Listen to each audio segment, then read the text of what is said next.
Sheets of rain, strong wind, and the threat of flash floods affected the entire state, including Hawaii's busiest airport. And that's where we find our Casey Lunn live at Daniel K. Inouye International. Good morning, Casey.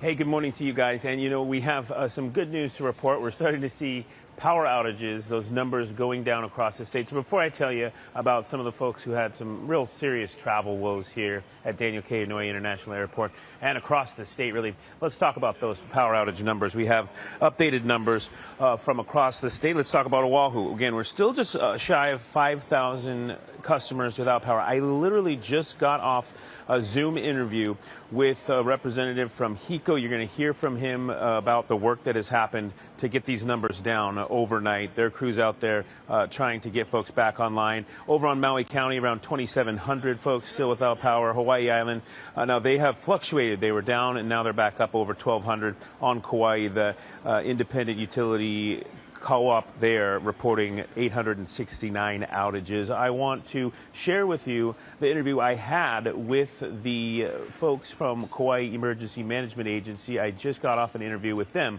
a moment ago as well. Take a listen. We do still have water conservation notices out on the North Shore, specifically Kalihivai, Anini, Princeville, Hanalei, Wainiha, and Haena. So our Kauai Island Utilities Co-op, still has some customers out, but amazing work by them. I think we got lucky this time, seeing the radar returns and, being in contact with my colleagues in other counties. Our primary disruptions were to, power, infrastructure, and some roadway and highway impacts.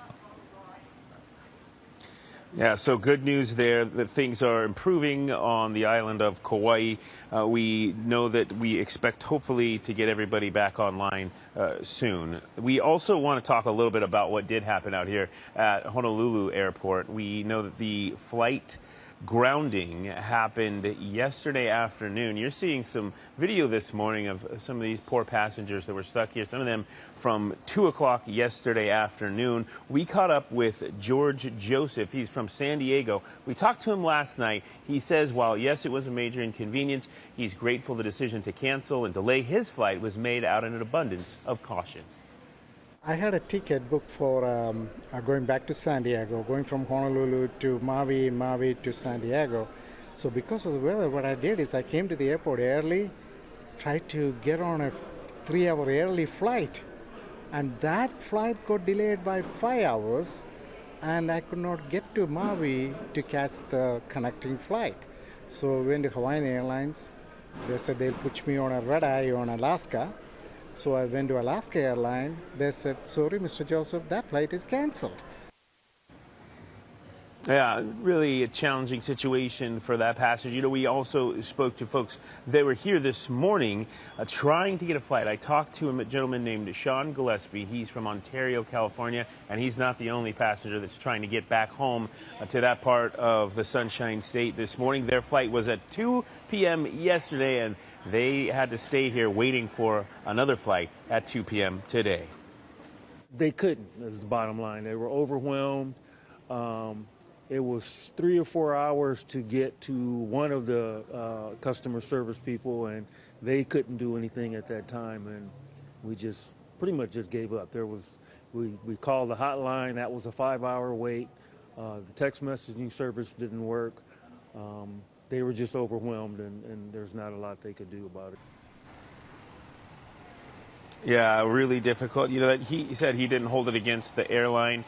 He said it was an unprecedented situation. They actually took off, flew for about 45 minutes. They had engine problems. When they came back, though, that's when they landed to find that there were no flights that were going to leave Honolulu's airport anytime soon. And so they ended up having to stay here. So a difficult, long night for them. They said they had a great time in Hawaii otherwise, though. So we hope that they make their way back home. They're not alone. A lot of passengers from Ontario, California, hoping to get back soon. I do want to mention, though, there are still some other closures. As a matter of fact, this just...